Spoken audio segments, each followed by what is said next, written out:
What is going on, everyone? Welcome back to Epictastic Joshua here, and this is going to be my best movies of 2024 recorded. So let's just say right now, I'll say it now.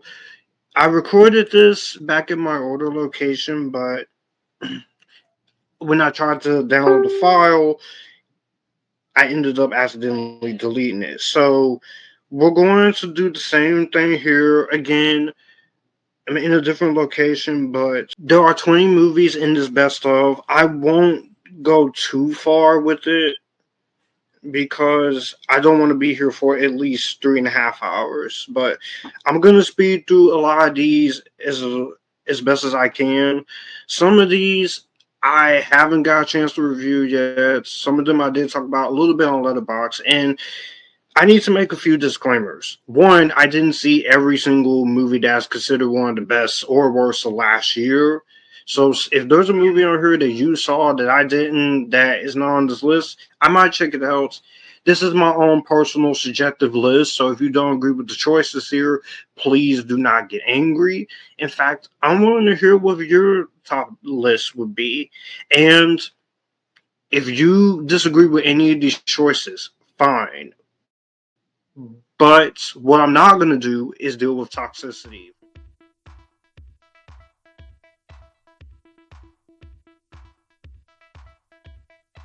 And before I go into it, I actually do have some honorable mentions to give out. A little bit of movies that could have made this list, but just didn't. We have Bad Boys Ride or Die, or Bad Boys 4, Alien Romulus, Jim Henson, Idea Man, Orion in the Dark, Deadpool 3 or Deadpool and Wolverine. I'm calling it Deadpool 3. Would have been one of my favorites, but a few issues, especially the cameo with Lady Deadpool, could have stopped it. A Complete Unknown, Saturday Night, Beverly Hills Cop 4 XLF, Lisa Frankenstein. That's a shout out for Jacob Hubbard. Sonic the Hedgehog 3, DD, Musical, Ezra, and my last honorable mention, which it took me until last month to finally watch it, but I haven't seen it twice. You already know what this is coming. This is for the Wizard of Oz fans. Wicked! All very good movies, just couldn't make it on this list. But here's what movies that did make my top 20. Alright, so kicking off the best movies of last year at number 20, and number 20 was going to be Music by John Williams. This was a beautiful documentary about a prolific, well-known composer who has been a part of the film world for the longest time. In the case of John Williams, he talked about his life, his personal struggles, but also seeing how the man behind so many great movie scores created a lot of great film. And compared to the Jim Henson and Christopher Reeve documentary, which you'll see higher on this list, this wasn't so depressing. Even though I really liked the Christopher Reeve documentary about his life, and I smiled knowing that he accomplished a lot, this one was more of my theme. You have a great story in the case of John Williams where he's talking about his music, and it just shows you that without John Williams we wouldn't have some of the greatest movie themes out there. There would be no Superman, there would be no Jurassic Park theme, no E.T., no Jaws, and Star Wars, let alone the theme of Harry Potter. But music by John Williams, I thought this was an incredible documentary and a really worthy movie that to watch. Number 19, we have Beetlejuice 2 or Beetlejuice. This was a 30 plus year long sequel that should not have been as good as it was, but I was interested in this when it came out, and I had a great time watching it. You could tell Tim Burton was back on his A game. Michael Keaton is still great as Beetlejuice. He never missed a step. Winona Ryder is still fine as hell as Delia. I like a lot of the rest of the actors in there. Jenna Ortega, she brought her own. In the case of Astrid, I thought Jenna Ortega was a nice addition. You also had William Dafoe and Justin Theroux. Great direction by Tim Burton, some good practical animation. There's some funny moments, but it maintains what people love the most about the first Beetlejuice, while still being just as great on its own for a legacy sequel. Love the practical effects. It's great to see old practical effects where everything most of the time is CGI. You have some great monster makeup work. You get to explore some more stuff about the afterlife. And I just thought Beetlejuice 2 worked enough as a good enough sequel to Beetlejuice 1. And you can watch hand in hand. A few issues there. There's a little too many things going on here for an hour and 43 minutes. And you could have had a lot more time deviated to some of them. Monica Bellucci, she's gorgeous in the movie, and she does a good job in the film as Beetlejuice is other, but she should have been in this a lot more. Did I enjoy Beetlejuice 2 for what it is? Yes. This Beetlejuice fan is happy. Ultraman Rising was definitely one of the better movies and one of the more unexpected surprises of last year. I thought I've never seen anything with Ultraman, but this was a very nice one to come out during Father's Day weekend, where it connects with you, if especially if you're a parent or if you're a sibling and such. But kind of like the Wild Robots connected with a lot of parents and a lot of siblings and made them cry emotionally. So this one, you have a good story with Ultraman and his son he has to take care of. The animation is fun. It does maintain the Ultraman kaiju adventurous side. There's some fun moments there, and there's a nice little lighthearted adventure there. So there's a lot of good heart and humanity there, and it made me want to watch more of Ultraman stuff going forward. So number 20, Ultraman Rising. Number 17, this is not the only scary movie you're going to be seeing on this list, and that is Late Night with the Devil. Yeah, that happened. Now, I put this one off at first last year because of the controversy surrounding the AI cards used in there, but once you got over that, and it's only for a split second, I did have a lot of enjoyment with it. Taking it into a 1970s approach with this scary movie to show where you have is like found footage with a mix of mockumentary style in the 1970s and the camera trickery used there. And there are some intense thrills there to be had in here. The two twin brothers, the Cams brothers, did a very good job writing and directing it. I thought David Dastmalchian does a very good job in the lead role. You also have some good performances there. When you get the crazy, creepy, demonic shit, it's scary. You get what you're paying for. It's done practically from an technical side. The editing, the music, and the practical effects was just very well done. The thing that does bring Late Night with the Devil down here, and why this is number 17, is that I do not like the way this movie chooses to wrap itself up. I can appreciate it, but it just felt like we were going through a different type of movie in that case. But you know what? If you're one of those people who boycotted this movie at first because of the whole AI drama, I would suggest watching this on Shudder. It's also available on physical media. So it's not a masterpiece like a lot of people said it was, but for an original horror movie in 2024, I definitely did enjoy myself. Number 16. Vampires, I gotta tell you, in the last few years, vampires have started to make their comeback between Brandfield and The Last Voyage of the Demeter. And recently, we just had the Michael B. Jordan vampire movie, Sinners, which was good. It was good. Number 16 last year was Abigail. Abigail was a fun vampire horror flick where it was great to see vampires research. It's kind of like a different take on Dracula's daughter, except what if Dracula's daughter was a ballerina? This was scary, but it's more in the comedy route. Radio Silence, the directors did a very good job after proving good work with Scream 5 and Scream 6. Don't talk to me about Scream 7. I'm not really looking forward to Scream 7. Not. But I will say the characters may not be the most lovable in this movie, and the ending may either make or break, but for me, I've sat on it more since the release of it, and I just take the ending for what it is.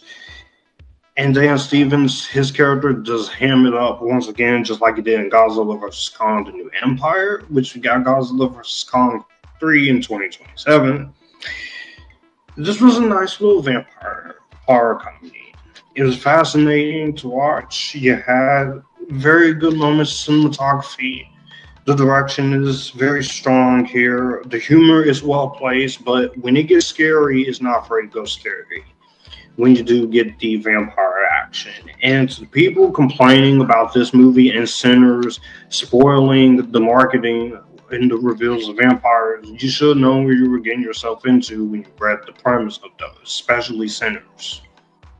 It's not the movie's fault.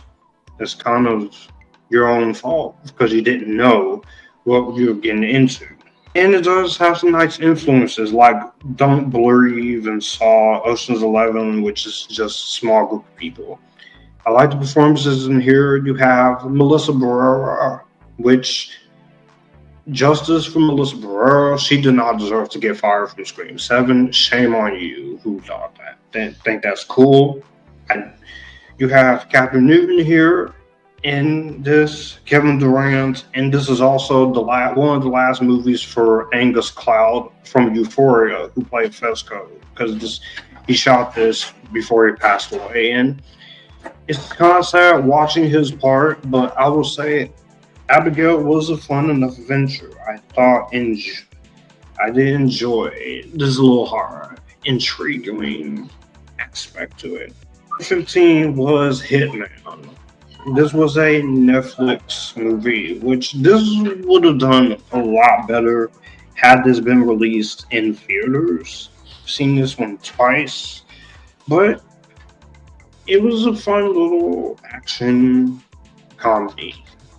You do get your action, you do get the humor, you get the romance, you're getting what you're paying for. But Richard Linklater did a very good job in the directing department. I did enjoy the action here.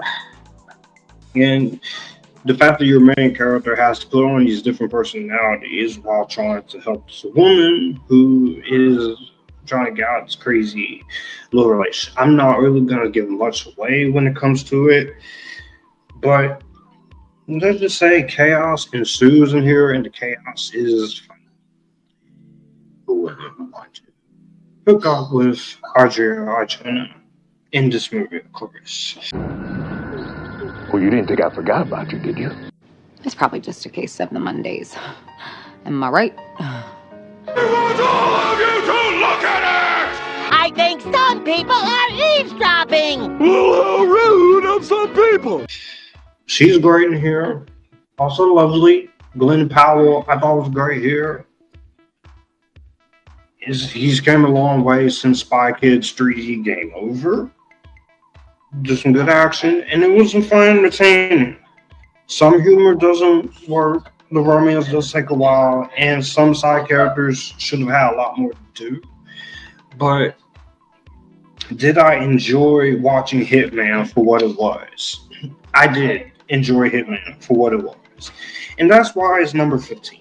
Number 14, we have I Used to Be Funny, which this is one of the more underseen ones last year that no one saw. It came out, nobody saw, nobody wanted to give a chance to.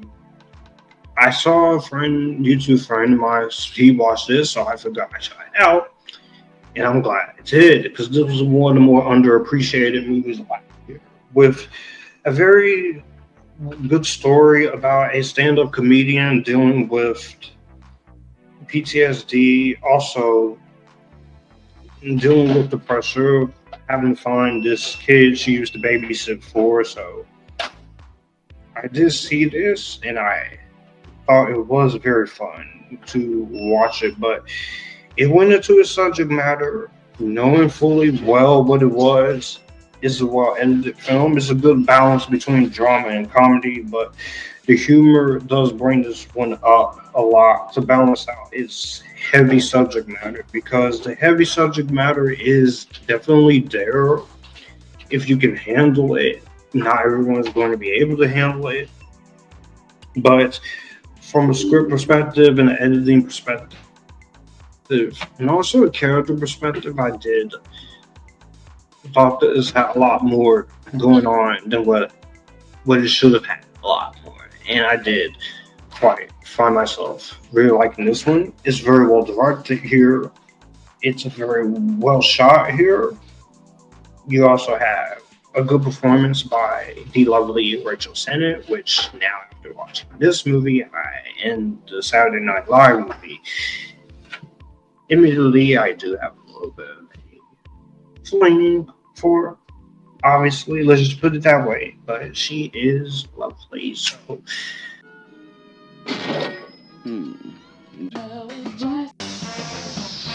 Spoken!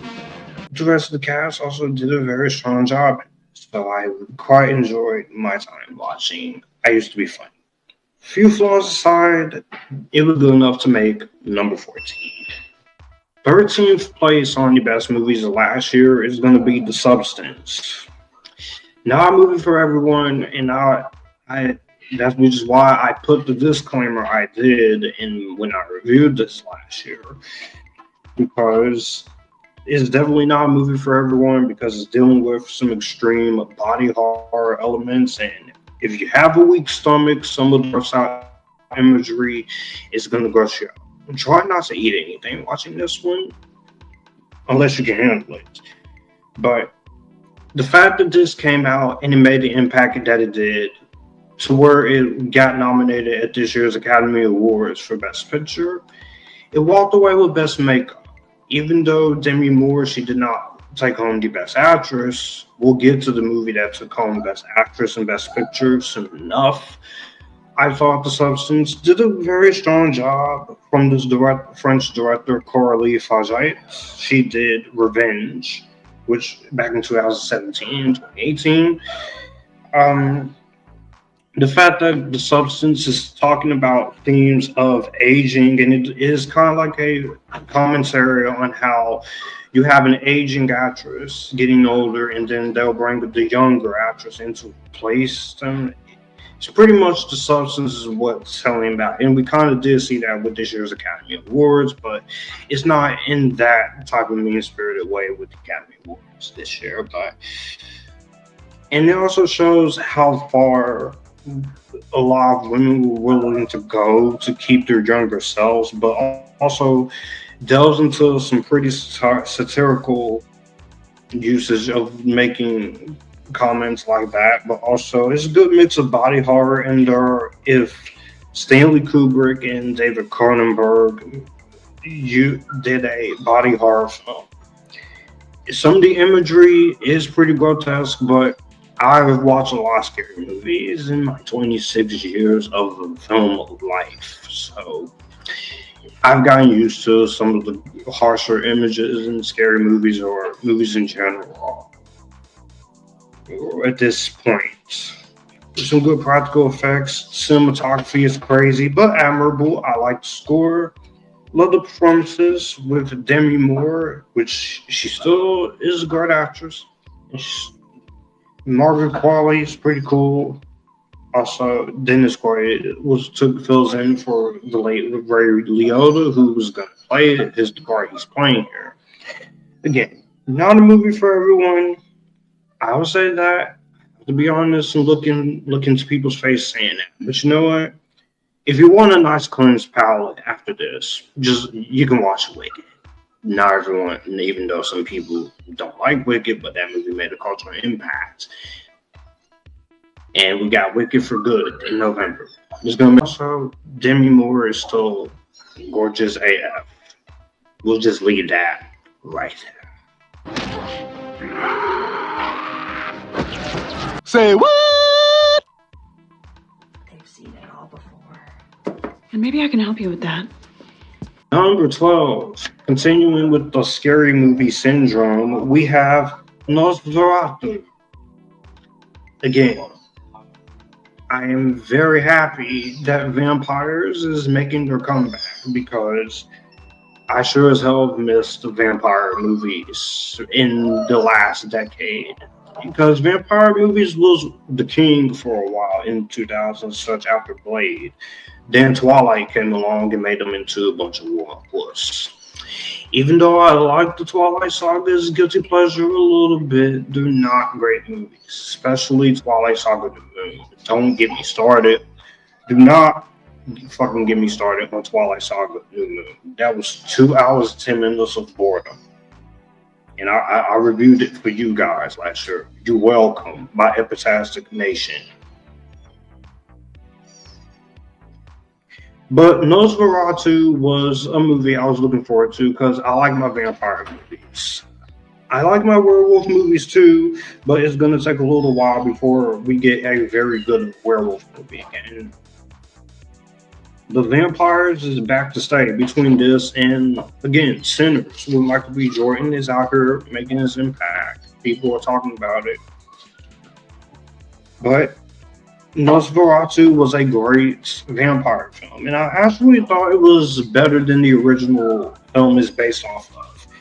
The original Nosferatu, I respect it more than I enjoy it, but I do like it for the times.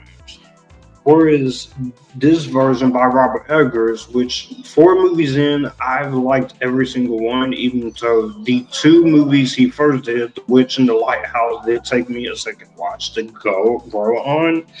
But I thought Nosferatu, this is a great exploration and meditation of themes into vampire seduction, the constant fear of death, and the succumbing to the madness, while it's being its own take on a classic vampire tale that's influenced by Bram Stoker's Dracula. I will say this was living proof that vampire movies are back in business. This came out pretty much the same weekend as Sonic the Hedgehog 3, which Sonic the Hedgehog 3 is still great. I'm waiting on Sonic the Hedgehog 4 now. But Nosferatu, it does a good job of exploring those themes, but also pays tribute to what came before almost 100 years ago with the 1922 original Nosferatu. But the combined efforts of Robert Eggers' directing and writing, the cinematography is stunning, it is gothic, it is haunting, and the vampire violence is a build up to it. But when if you come to get your vampire violence, just much like with Sinners, you're getting what you paid for. It's not like you get one scene of vampire carnage candy and it's just that's it. No, you're getting what you come for. But it's a really great build up in terms of good characters, good setup, good dialogue, the production design, sound mixing, makeup and editing, and the costumes and effects does make you feel like you're in the era this movie takes place in. Lily Rose Depp does a great job in the lead role. Bill Skarsgård is unrecognizable as Count Orlok, and the rest of the cast is great here too.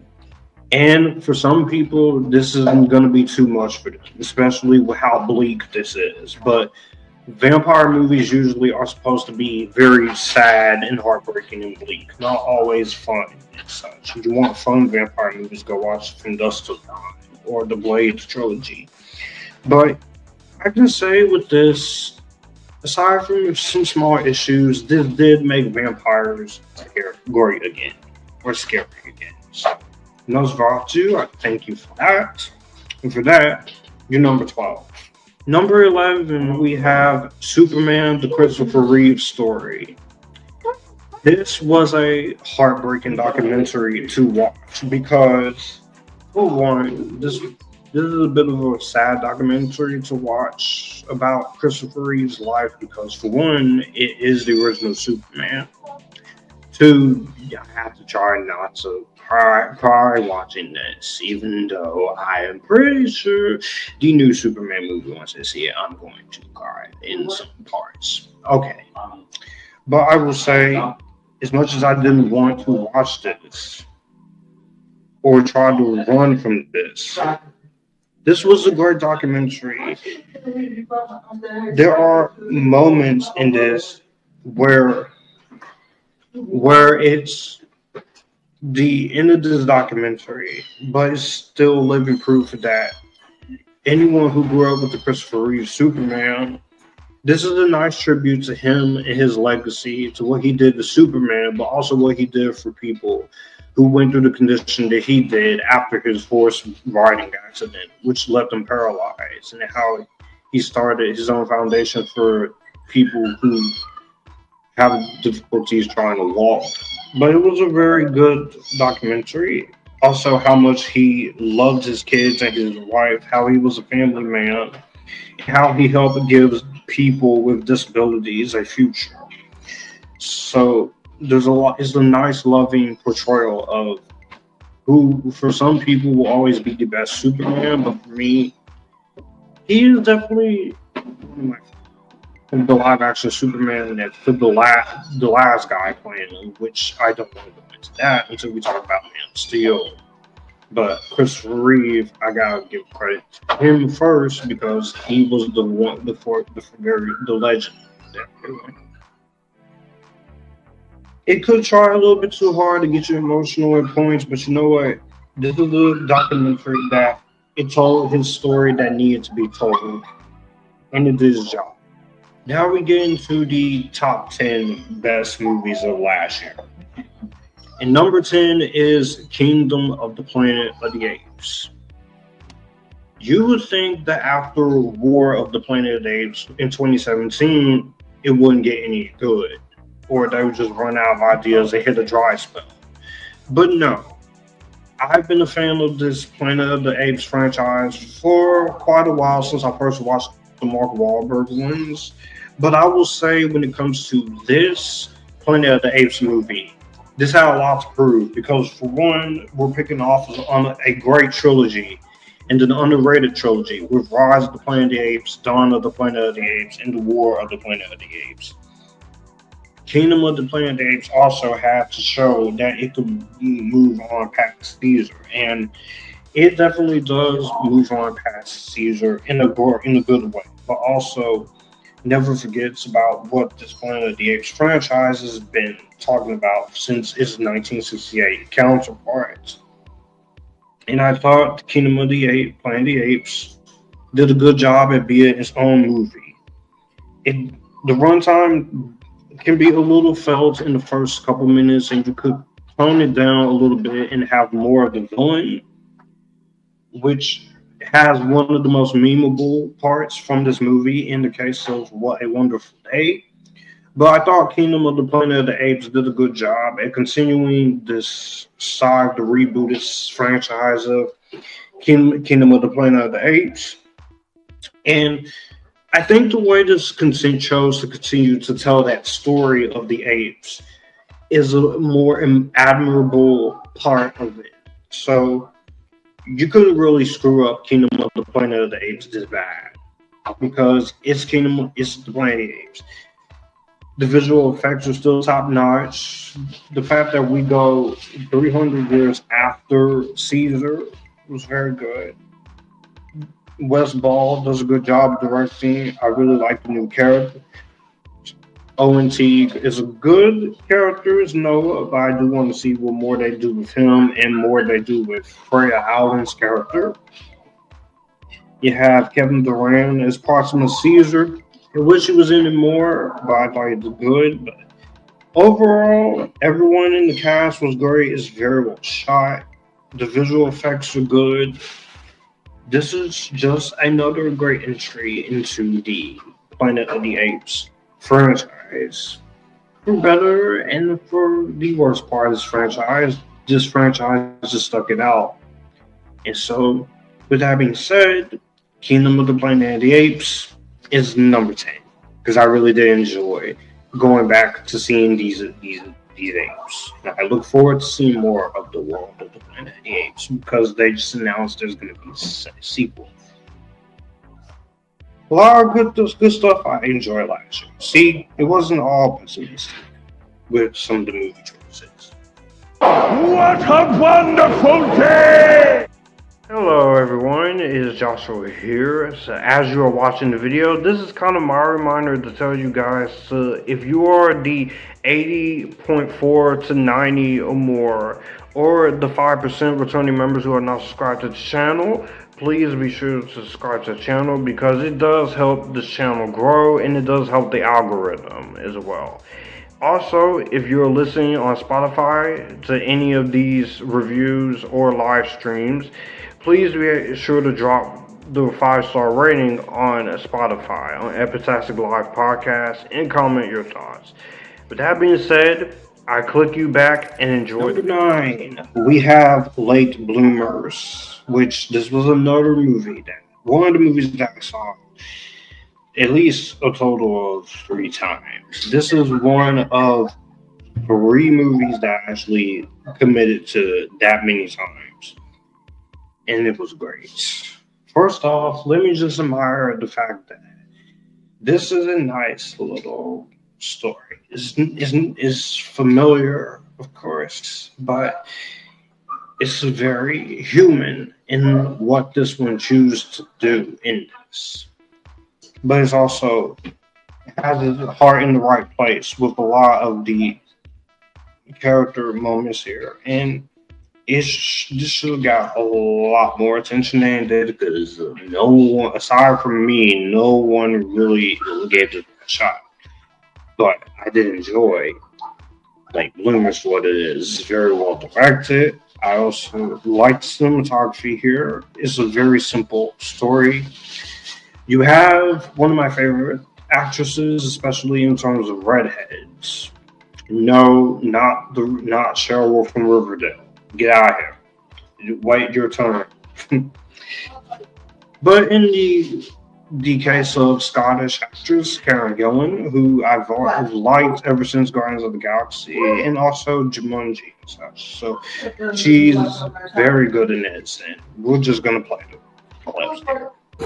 Knockout. You win. What I need is a true challenge. Bad choice of words for a liar. I'm just saying you're a babe. Own it. Thanks. I guess. You do love me. Forever and a day. You know what I'm saying? But I will say this is definitely good seeing her depart from franchises and always do a dramatic performance. But I did enjoy that side of it when it comes to this movie. I also like the rest of the cast. A lot of the character relationships, such Jermaine Fowler, you also have Margaret Silverstein. Just a lot here that worked. Also a cameo by Nick Kocher, which was pretty cool. Again, it's definitely familiar, but if you're willing to give it a try, it's actually a very strong film. Number 8 in this best movie of 2024 is Immaculate. This was directed by Michael Mulholland and stars the It Girl of recent, besides Jenna Ortega, Sydney Sweeney. From Euphoria, Anyone But You, Madam Web, even though she even likes to make fun of the fact that Madam Web was a bad movie. Because let's face it, Madam Web was shit. It was shit. You might have seen me in Anyone But You or Euphoria. You definitely did not see me in Madam Web. But Sydney Sweeney, she's just a star on the rise. It's like just seeing Sydney Sweeney and everything right now, which I'm not really upset about it, especially since we all saw Euphoria. Oh man, that's gotta hurt. Oh, a pen job. Oh, yeah, pen me too. Is it bad? Because I feel pretty good. Look at you go. It's not just set. Okay. Oh, come on. I'm just saying. I get it. No. Immaculate, she does a great job here being at playing a nun who, this was one of two different movies that came out in a week apart from each other, dealing with a nun having the baby of the devil. I didn't see the first Omen just yet, but I'm sure I like this one more. But I do like this one here. It doesn't try to reinvent the wheel in these types of movies, but it just knows what it is. And when you know what it is, you're doing a good job here. So because I quite liked a lot of what this one is. It is a divisive movie. And for a movie like this, it is going to be divisive, but it is terrifying. You do see about as an assault of Cecilia's body anatomy, but also criticism of the patriarchal structure of the church. But it's a crazy movie that it's a miracle for an original film that exists. And the final couple of minutes of this movie is crazy, but the build up to it was great. The cinematography is good. Very unnerving moments. I love the supporting cast. The pacing, a few characters could have done more, which is, and the ending isn't going to be for everyone. But you know what? I like an original film that likes to take risks, even when some people don't. And anything with Sydney Sweeney is obviously going to be a win. It's much like with a lot of the women I mentioned here in this best of list. Sydney Sweeney is just awesome. Sydney Sweeney, she's awesome, she's cool, and she's awesome. Number 7, we have another horror movie on this list, and it's going to be Longlegs. Now, this stars Nicolas Cage and Michael Monroe. A lot of people hyped this one up last year, and this was my favorite scary movie of last year. Because it is a well-made, slow burn. But what I enjoyed the most about this one, besides the fact that I just went into it knowing what I was going to get out, because some people were overhyping this up like it was the second thing to ever exist since vanilla ice cream. But I do think in terms of a thriller, it's definitely one of the better ones. But I can see why some people don't care for this one, because this is a very 90s style like horror film that it is reminiscent of stuff like Seven and The Silence of the Lambs, or something in the recent years like The Girl with the Dragon Tattoo or Zodiac. But Osgood Perkins makes it his own, and I haven't seen The Monkey yet, but I did hear that one was good from some people, even though some people said it was bad. But I thought Longlegs did his job at being a tension-filled story that does get you under your skin, especially with extreme anxiety, with some good cinematography. Osgood Perkins does a good job directing. You also have Michael Monroe doing a good job as the detective who has to hide most of her emotions throughout this movie until the last couple of minutes. Nicolas Cage does a great job as Longlegs.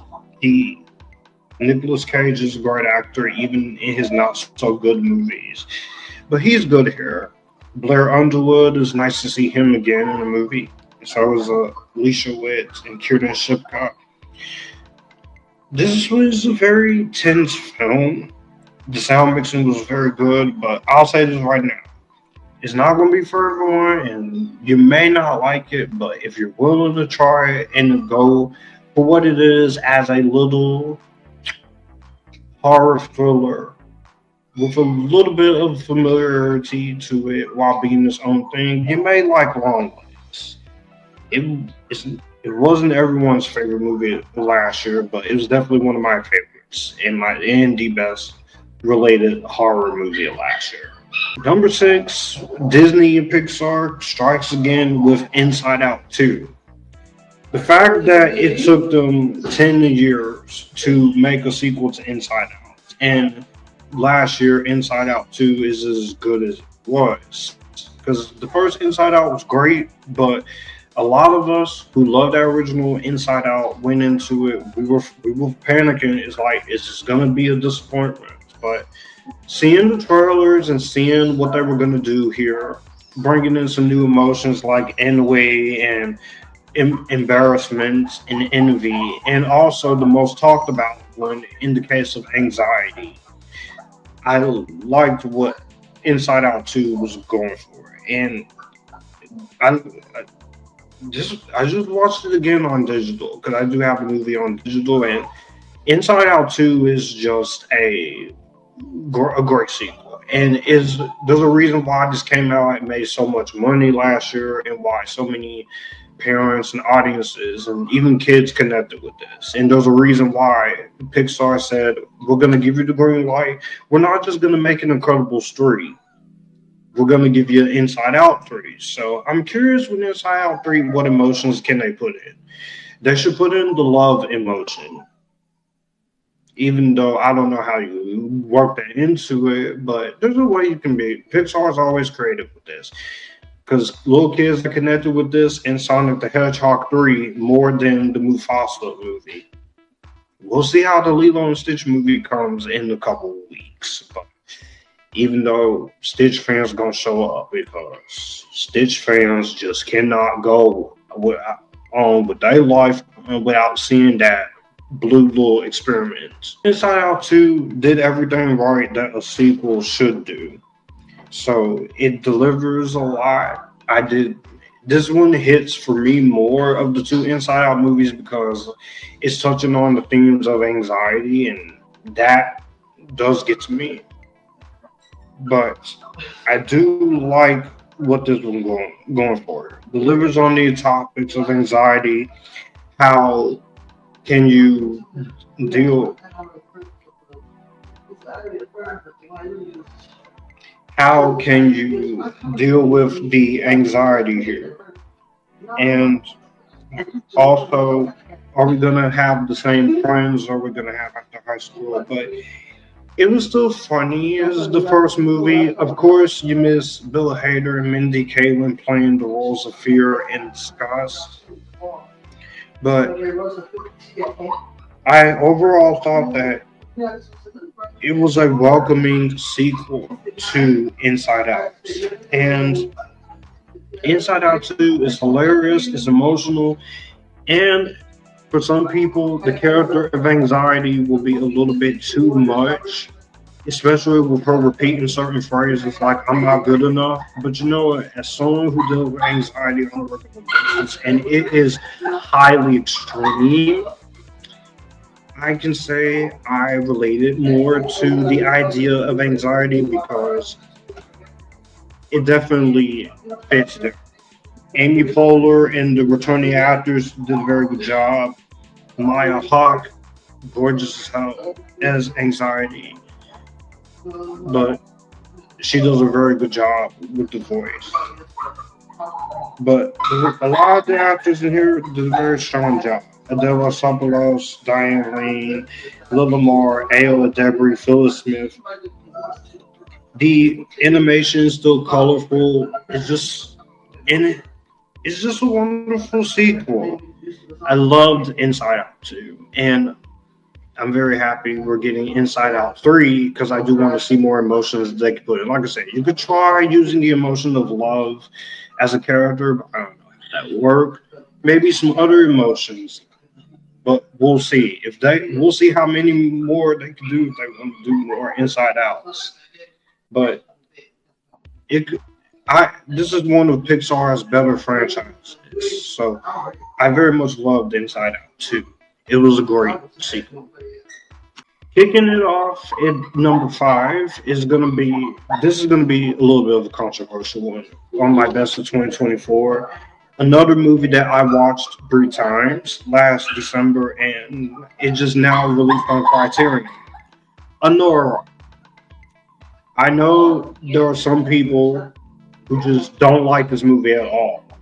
I know some people disown this movie because they can't handle the extreme nature of Uncut Gems route or some of the sexual nature.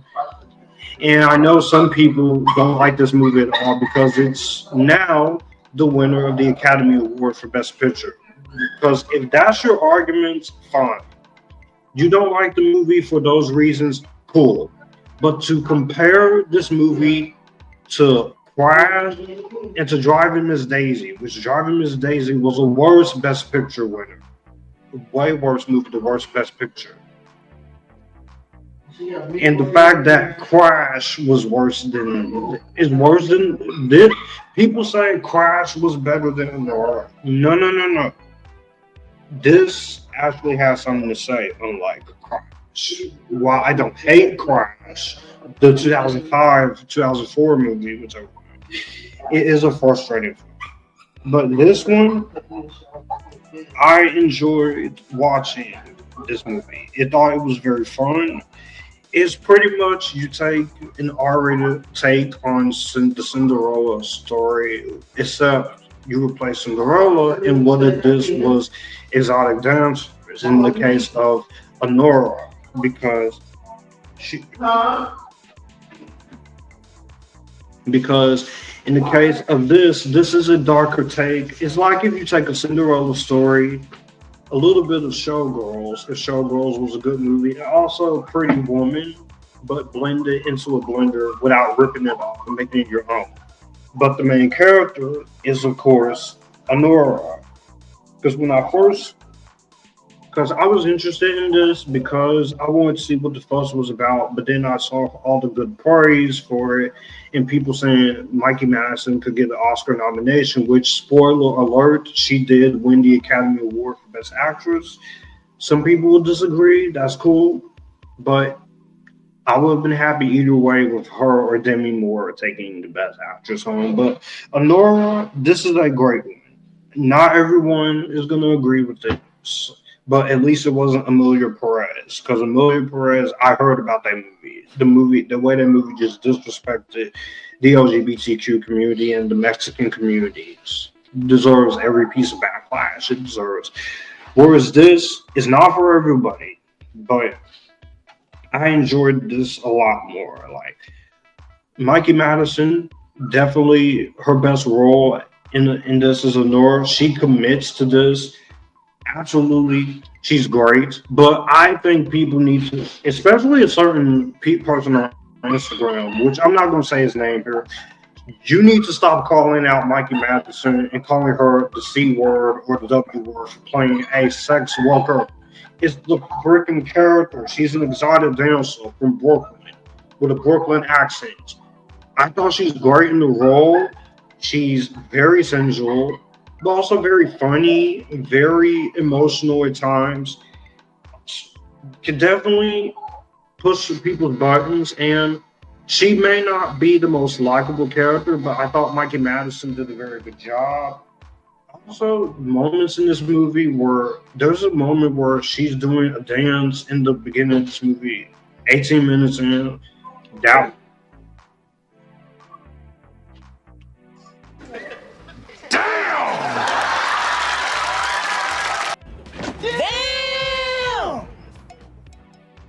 but I thought she did a great job in this as the character of Anora. You like her character where she starts off, even though she makes some questionable decisions. And to the end of the movie, where it's just the ride that this takes you on, where it's so funny. And then as we transition from the happy romance side to the side of the movie we actually end up on, I think is really good. She is great. Yuri Borisov, I think, was great in his Oscar-nominated role as Igor. Cinematography is great. The script is funny. Very good situational humor, but it's not afraid to have something to say and get emotional out of it. Again, I know some people don't like this movie, and that's cool. But I would watch this any day over Driving Miss Daisy or Emilia Perez or Crash any day of the week. And like I said, I don't hate Crash, but we'll talk about Crash when I talk about it, because that is the most frustrating movie for Oscar nominations I have witnessed. Directing was great. I love the soundtrack. And I laughed a lot. You have some good characters here. I don't like the character of Diamond, but that character has some funny moments. Vanya, the actor, does a good job. He does look like a Russian Timothy Chalamet, but the shit that he puts Anora through after a fraud marriage, He and his parents play clips. You are a pathetic motherfucker. Especially the mother of Vanya. And I'll say it. And she earned that the definitely burn that she gives to her by the end of this movie, which I'll play that clip again. And your son hates you so much he married one to piss you off. But Anora was a great film. Definitely one of the best movies of this decade so far. It's not for everyone. If you don't like it because you can't handle the subject matter, the fact that it won Best Picture is understandable. But to complain about a movie like this, where it literally has some cursing and it's definitely showing you the process of what exotic dancers have to go through. Don't get mad at the movie because you can't handle a bunch of boobs. That's your fault. If you genuinely don't like the movie, I can understand. Just be civilized about it. But Anora was a great film. And as for Vanya, the quotes Wolverine from Deadpool 3 in this clip. But it's one of the movies I've watched 3 times last year that I did enjoy. Besides Late Bloomers, and besides my number 1 best pick that should get a Criterion release or a physical media release of some kind. But Anora, it's on 4K now. It's on all your streaming services, and it's definitely on Hulu. So if you haven't seen it, watch it. You'll laugh at it. You'll get mad at it. You'll probably cry by the end of it, especially with the last shot. But it was worth it, and I'm done. Number 4, we have an Indian action movie in the case of Kill.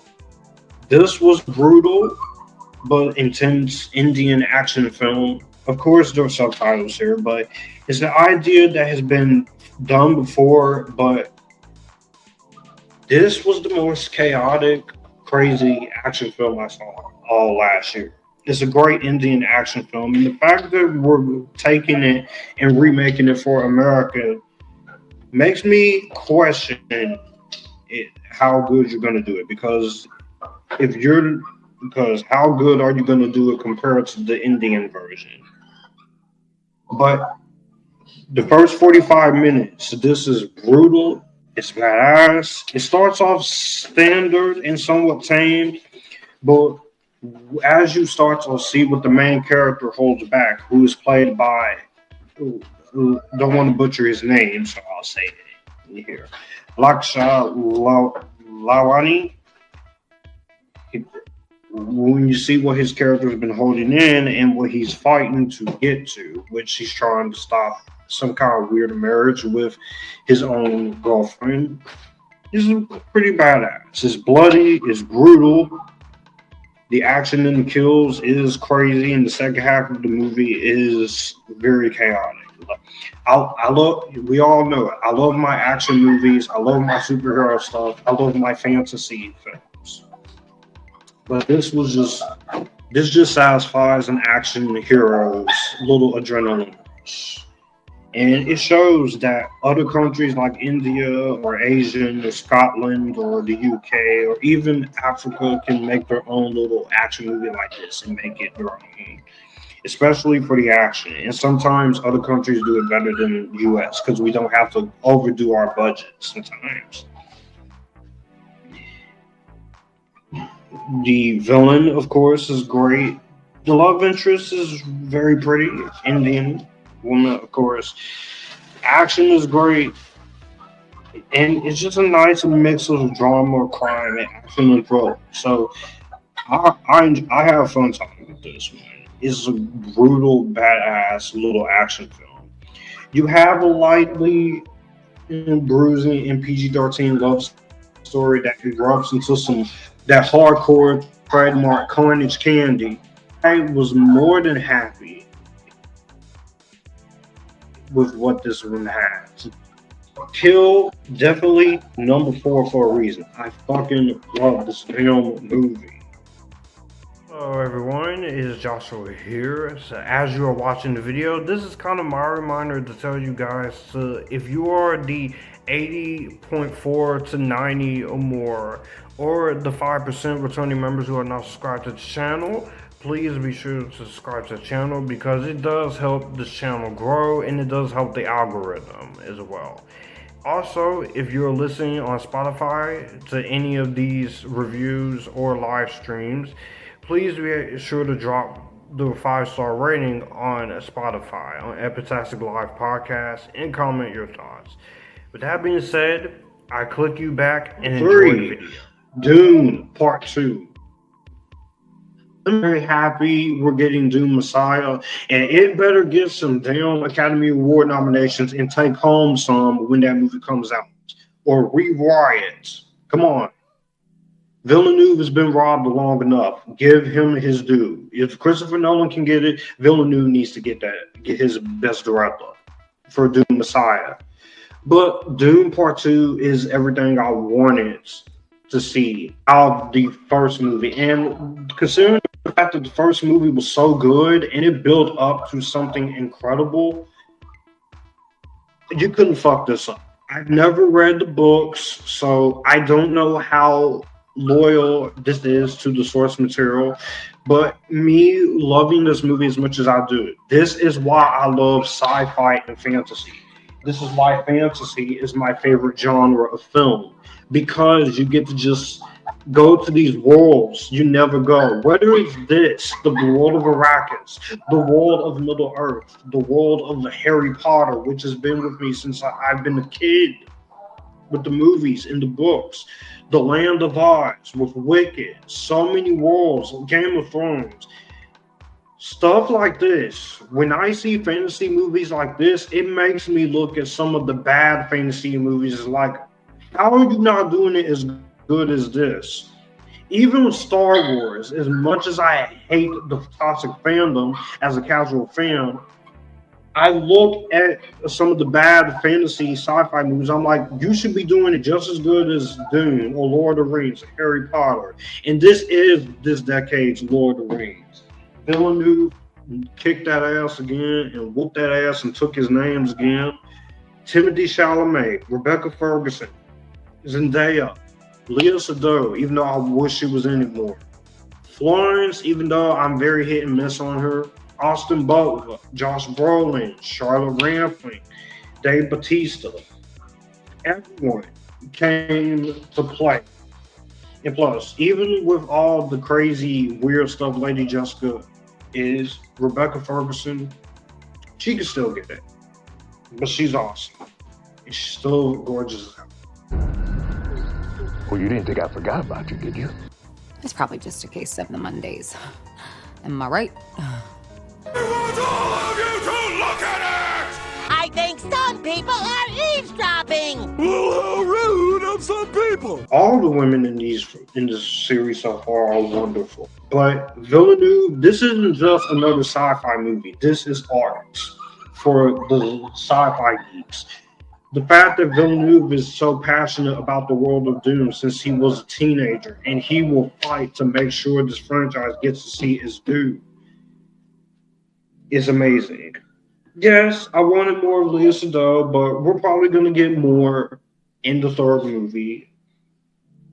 And there is a little bit too many subtitles, but I've heard it's like this in the book, so you have to be accurate to the books while also doing your own thing for the film. And so you're kind of in a no-win-win situation with this. It's not my problem you can't handle subtitles. Shut up and deal with it. But Dune is incredible. And I can't wait for Dune Messiah. This is why I love science fiction. This is why I love fantasy. And this is why I love films. When you give me good fantasy shit like this, it's going to be a great day for me because I can just be inspired to kind of write my own little fantasy epic. Dune Part 2, you're amazing. And for that, it's number 3. I really want to put this higher, especially since I watched it again, but that's not how the list goes. In the runner-up for best movies of last year. This one disappoints me that the fact that not a lot of people went out to go see, not many people cared to see, and some of you chose to avoid like it wasn't nothing. All because you had a problem with the marketing or the fact that it was a character who's already established. Who am I talking about? Furiosa, a Mad Max Saga. I just need to let that off my chest because there is no fucking reason as to why y'all should not have went to go see this. This should have at least made 300 million. The Flight Center is gonna make. There is no excuse. No, you sat there and you let the movie fail all because you couldn't handle Furiosa. But I'm getting ahead of myself. You need to calm down right now. Calm down right now. Definitely one of the more underrated. Definitely should have made a lot more in its theatrical run, but this is such a badass movie, and it's some badass epictastic shit because this is great. I loved this. I'm like, what is wrong with you people, y'all? It's just, I don't get it with you guys, the people who didn't go see this. Because Fury Road may not have made $1 billion in the American world, but international, they supported it. And that's why people liked it so much, because it was a great movie. But I loved Furiosa because it was a great origin story on a great character that I love, in the case of Furiosa. I thought Furiosa holds her own as a great character. Loved seeing her origin. And it does take a lot to get to Anya Taylor-Joy, but when you get to Anya Taylor-Joy, she puts her own stamp on it as Imperative Furiosa. This is her backstory, so you couldn't really mess this up.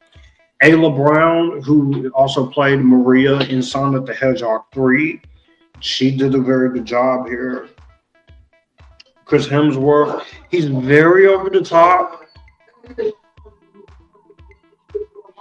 as Dementus, but he did a very strong job in this. Tom Burke, Greg Chevaston, Likely Home, everyone did a very good job in this role, but Furiosa, where it excels for me, is the action scenes and the direction. Even at 80-something years old, George Miller still has what it takes for him to make it epic. And he does make it epic because it's every bit of awesome to watch, this movie. The practical effects were great. I love the action here. Some CGI, but you know what? I can forgive it. And while it is 2 hours and 29 minutes, it's a great origin story told in chapters. Again, if you were one of those people who didn't watch this movie last year, get that Blu-ray, get that 4K, get that Steelbook, get that DVD, get that digital, go on HBO Max, watch this shit. This is awesome shit. And it's a great fucking revenge movie. It pisses me off as a fan of movies like this, that this did not make as money as it did. Stop releasing your movies on digital 2 weeks early and let it sit out. We wouldn't have this problem. Come on, man. Y'all, you gotta step your fucking game up, studios. Stop throwing in the towel after the first couple weeks. Be a man, be adults. Okay, so after an hour and 40 minutes, we're going to talk about my number one favorite movie of 2024. And this is the one I've really been excited to get to the most because it's the one I've watched 3 times. It's the one I was looking forward to the most. And it's also the one that I really want to see a physical copy of. His Three Daughters. His Three Daughters, this movie was so good. This was so beautiful, man. I loved His Three Daughters. This was the biggest movie y'all ever seen. And it is a damn shame because you missed out on a good movie. It's a simple one. But you know what? I Really love the fact that this is a beautiful and simple, emotional film. I watched this 3 times already, and I'm never bored. This should have been Netflix's meal ticket to the Academy Awards, not Amelia Perez. The frick is wrong with you? You just gonna disrespect Elizabeth Olsen as she's not Oscar worthy? What the hell is your problem?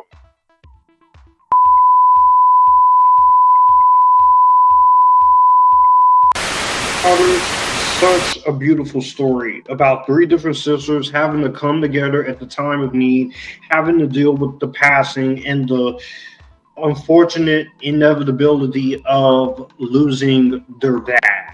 And so this is something that I relate to so much. I saw this in September, November, and on Elizabeth Olsen's birthday because I just love this movie that much. And each time I watch this movie, I love it even more. Such a beautiful film that I thought it was great. And this got incredibly overlooked. This needs a Blu-ray or a Criterion right now. Get Criterion on it, Netflix. Do a commentary with Azazel Jacobs, a commentary with Elizabeth Olsen, Carrie Coon, and Natasha Lyonne.